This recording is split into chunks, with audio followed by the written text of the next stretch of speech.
अत्यंत श्रद्धेय आचार्य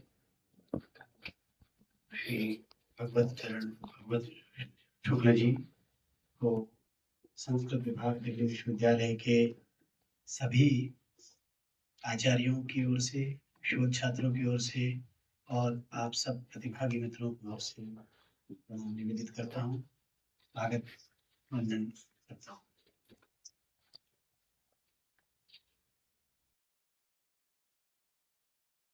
मित्रों, पदकांड के 14 समुद्देशों में से पहला समुद्देश जाति समुद्देश है। 5 मिनट में विषय के साथ हमारे प्रतिभागीगण कनेक्टेड हो जाएं, इसीलिए 2-3 बिंदुओं को लिख लें कि भारतीय शास्त्र परंपरा में शब्द का अर्थ क्या है, इसको लेकर के निरंतर चर्चा होती रही है। शब्द को आप रेफरेंस कह सकते हैं और अर्थ को रेफरेंट कह सकते हैं। तो रेफरेंस के द्वारा डिनोटेड जो रेफरेंट है वह स्वरूपतः क्या है, यह निर्णय वस्तु है। इसको लेकर के 4 मत भाषा शास्त्र के इतिहास में रहे हैं। पहला मत है इंडिविजुअलिस्ट थियरी, दूसरा मत है दी कन्फिगरेशन थियरी, तीसरा मत है द यूनिवर्सलिस्ट थियरी और चौथा मत है द कॉम्पोजिट थियरी। हमारे आचार्यों ने इस तरह से लिस्ट किया है। पहला है इंडिविजुअलिस्ट थियरी। इसका अर्थ हुआ गो शब्द का अर्थ गो व्यक्ति है। दूसरा द कन्फिगरेशन थियरी, इसका तात्पर्य है कि गो शब्द का अर्थ अवयव संस्थान विशेष है। प्रत्येक वस्तु अपनी अलग अलग अवयव संस्थानों में उपस्थित होती है। घट का आकार कंबुग्रीवादी मत्व है, कंबुग्रीवादी मान होना ही घट शब्द का अर्थ है, तो इसको कन्फिगरेशन थियरी कहते हैं। तीसरा गो शब्द का अर्थ गोत्व है, यह यूनिवर्सलिस्ट थियरी है जिसको जातिवाद कहते हैं। एक को द्रव्यवाद या व्यक्तिवाद, एक को आकृतिवाद, एक को जातिवाद, और जो चौथा सिद्धांत है जिसको कॉम्पोजिट थियरी कहते हैं, इसको जाति विशिष्ट व्यक्तिवाद कहते हैं। अब ये जाति विशिष्ट व्यक्तिवाद को लेकर के एक सूत्र बार बार उद्धृत किया जाता है। मैं अपने यंग विद्यार्थियों को ये कहना चाहता हूँ, जात्याकृति व्यक्तयः पदार्थः। इसकी एक तो व्याख्या ये है कि जाति और आकृति और व्यक्ति तीनों का समुदित रूप पदबोध्य अर्थ है, लेकिन इसकी व्याख्या कुछ और तरह से भी की जाती है। जैसे घट कहने पर हमें भान होता है घटत्व, समवाय और घट। तो घटत्व, समवाय और घट, इस समवाय को, ये जो रिलेशनशिप है, इसको आकृति कहते हैं कुछ व्याख्याताओं के अनुसार। इसलिए हमारे भान में घट भी भाषित होता है, हमारे भान में समवाय भी भाषित होता है और हमारे भान में घटत्व भी भाषित होता है। तो भान में भाषित होने वाले सारे पदार्थ शब्द का ही अर्थ है।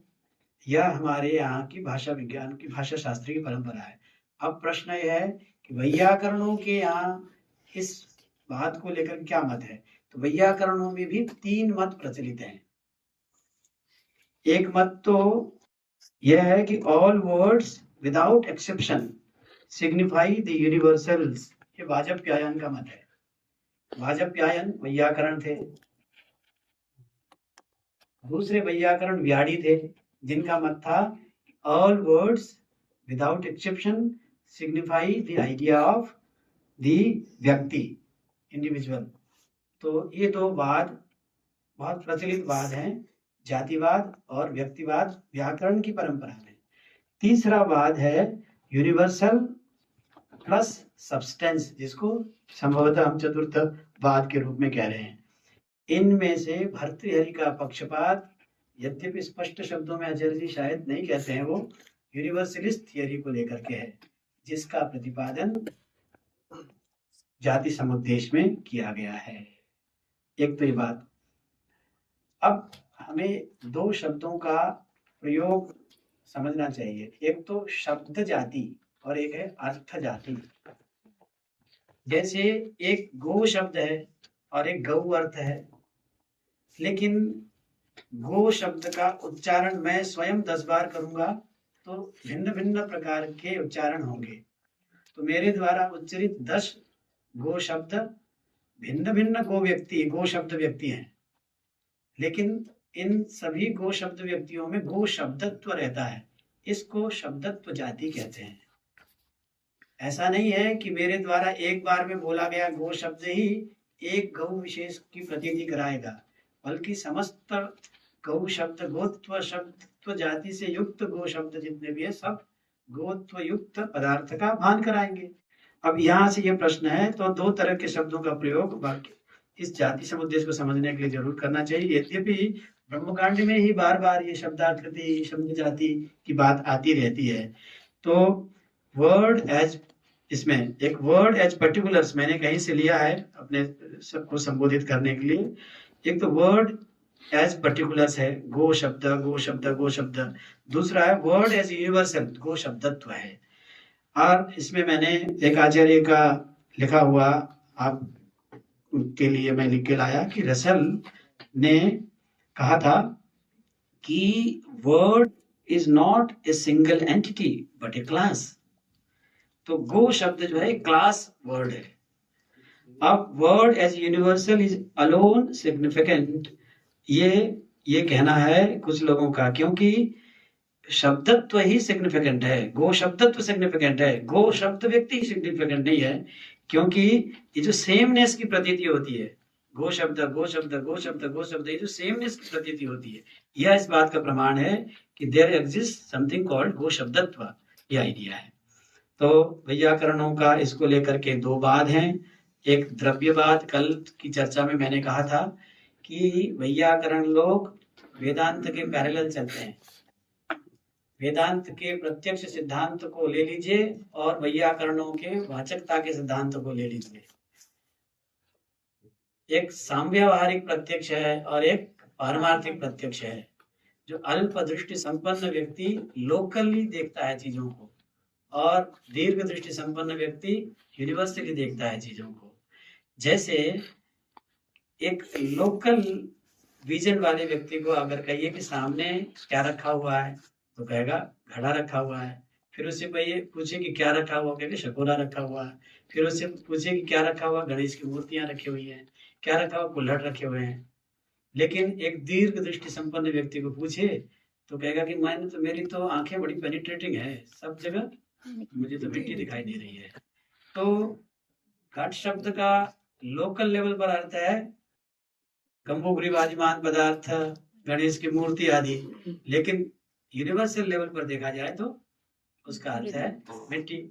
अब ये है कि सारी संसार की वस्तुएं जिससे बनी हैं, वो ये सारी वस्तु, घटपट आदि सभी वस्तुओं का मूल स्रोत शब्द ब्रह्म है। इसलिए प्रत्येक शब्द का लोकल लेवल पर तो अर्थ है, घट शब्द का कंभोगरीवादिमान अर्थ है, लेकिन यूनिवर्सल लेवल पर उसका अर्थ जो है शब्द ब्रह्म ही है। इसको आचार्य जी हरिनामामृत व्याकरण में कहा कि सभी शब्दों का अर्थ विष्णु है, ऐसे ही सभी शब्दों का अर्थ शब्द ब्रह्म है। ब्रह्म पर्यंत वाचक, और इसको वाक्पदीकार ने भी कहा है, जो दो शब्दार्थों में करके कहा, उस पर इस प्रकार अर्थ का नित्यत्व कैसे बनेगा। तो उसमें कहा कि सर्वे शब्दाः ब्रह्म पर्यंत वाचकाः, इसलिए ब्रह्म नित्य है, इसलिए अर्थ की भी नित्यता, अर्थ की भी पर्यंत। इस बात को केंद्र में रख लें। एक बात और बतानी जरूरी है, क्योंकि आगे के विमर्श को समझने के लिए मित्रों, कि देखिए ये जो शब्द ब्रह्म है ये जाति रूप है या द्रव्य रूप है, इसको लेकर के भी जो जो जातिवादी हैं वो कहते हैं कि जिसको आप शब्द ब्रह्म कह रहे हो वो जात्यात्मक है, इसलिए वो महासत्ता है। इसलिए सभी शब्दों का अर्थ सत्ता है। जो ऐसा मानते हैं तो वो जाति पदार्थवादी हो गए। सभी शब्दों का अर्थ सत है। ब्रह्म सत्ता रूप है या ब्रह्म सदरूप है? अगर ब्रह्म सत्ता रूप है और ब्रह्म जो है शब्द का अर्थ है, तो निश्चित रूप से शब्द का अर्थ जाति है, जाति पदार्थवाद है। यदि ब्रह्म द्रव्य रूप है तो सभी पदों का अर्थ व्याधि के अनुसार सदरूप है। इस बात को अच्छी तरह से अंकित कर लें। अब इसके साथ ये बात जानना भी सर संभवतः जरूरी है कि ये जो महासत्ता है इसी की अभिव्यक्तियां हैं छोटी छोटी सत्ताएं, जिसको आप घटत्व, अश्वत्व और गोत्व कहते हो, ये महासत्ता की उपाधियां हैं जन्म से। तो वो बीइंग कह लेंगे, सत्ता को क्या कहेंगे? बीइंगनेस कहेंगे संभवतः। अगर आपको बीइंग शब्द का अर्थ सत्ता हो जाए तो बीइंग भी कह सकते हैं, सत्ता ही बीइंग है। तो मैं इस बात को रखना चाह रहा था कि जैसे एक आकाश है, अलग अलग संबंधी भेदों से घटाकाश मठाकाश कहलाता है, ऐसी ही जो महाजाति है, ऐसी ही महासत्ता है, ये गो विशेष में अभिव्यक्त हो जाए तो वो गोत्व के रूप में प्रतीत होता है। अश्व विशेष के रूप में वही महासत्ता अभिव्यक्त हो जाए। जिस वातावरण में आकाश होता है उसी वातावरण से युक्त आकाश के रूप में जाना जाता है। तो ये जो गोत्व, अश्वत्व आदि जिनको जातियां कहते हैं वो वस्तुतः उपाधियां हैं उस महासत्ता की। इसीलिए संबंधी भेदात सत्तैव भिद्यमाना गवादिषु, गवादिषु सा एव सत्ता भिद्यमाना गोत्व अश्वत्व रूपेण समागता प्रचलिता भवति। इसलिए जातिरुच्यते तस्यां सर्वे शब्दाः व्यवस्थिताः। उसी में सा एव महासत्ता जाति उच्यते, या महासत्ता गो गाम आगत्य गोत्व रूपा भवति, अश्वम आगत्य अश्वत्व रूपा भवति। इस तरह से संबंधी भेदात् सत्तैव विद्यमाना गवादिषु जातिरित्युच्यते तस्यां सर्वे शब्दाः व्यवस्थिताः। अब देखिए, आप जब ये सुबह सर चर्चा कर रहे, जो भाव है, जो विषय है, घटपट आदि जो संसार है, इसमें सत्य और असत्य का मिश्रण है। सत्या क्या कहते हैं, सत्यान्विते मिथुनी। इसमें घटत्व सत्य है और घट असत्य है। पट में पटत्व सत्य है और पट असत्य है। कैसे? जो आने जाने वाली चीज है वो असत्य है, जो बनी रहने वाली चीज है वो सत्य है। नित्यता को अगर सत्य कहा जाए तो अश्वत्व नित्य है, गोत्व नित्य है और अश्व अनित्य है, गो अनित्य है। इसलिए सारा संसार नित्य और अनित्य का समन्वित रूप है। इसलिए सत्य भी है, असत्य भी है। अगर कोई पूछे सामने ये गाय दिखाई दे रही है, ये सत्य है असत्य है, तो आप कहिए ये सत्य भी है असत्य भी है। इसमें से जो गोत्व है वह सत्य है, इसमें जो गौ है वो असत्य है। इसलिए कहते हैं कि सत्यासत्यो यौ भागौ प्रतिभावं व्यवस्थितौ सत्यम यत् तत्र सा जाति असत्या व्यक्तय स्मृताः। ठीक है ना? और ये जो जाति है जिसको महासत्ता मैं कह रहा हूँ, इसी को प्रातिपदिकार्थ कह लीजिए, इसी को आप धात्वर्थ कह लीजिए। इसका मतलब धातु और प्रातिपदिक दो ही तो होते हैं। तो सारी धातुओं का कथ्य भी वह महासत्ता है, सारे प्रातिपदिकों का कथ्य भी वह महासत्ता है। सर आपने ठीक ही पढ़ा रखा ना? परीक्षण होता है, मैं बोले जा रहा हूँ ऐसे देखा जैसे। हाँ, ताम प्रातिपदिकार्थम च धात्वर्थम च प्रचक्षते सानित्या सा महान आत्मा तामाहुस्त्वतलादयः। ये आइडिया है। तो मित्रों, इसकी चर्चा जब आगे बढ़ती जाएगी, श्रद्धेय आचार्य वर हमारे पास 3 दिनों के लिए मुझे लगता है कि आज जिन विषयों का संग्रहण यहाँ किया जाएगा वो इन्हीं में से कहीं के आसपास विषय हैं।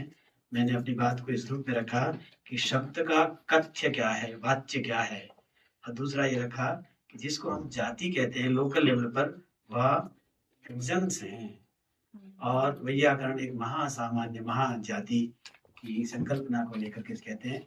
इसलिए बार बार इस बात को दोहराया जाता है कि भर्तृहरि का कोई भी विवेचन हो, चाहे वो दिग विवेचन हो, चाहे वो द्रव्य विवेचन हो, वो जो सूत्रे मणिगणा इव में ब्रह्म की चर्चा अनुस्यूत रूप से चलती रहती है कि ब्रह्म की उपस्थिति इन सभी असत्यों के बीच में भी है। कल भी मैं इस बात को कह रहा था। श्रद्धेय आचार्य वर्ग को मैं आप सब की ओर से बार बार अभिवादन अर्पित करता हूँ, और मैं उनसे निवेदन करता हूँ कि आपका शिक्षण रूप आशीर्वाद आपको उपस्थापित किया जाए।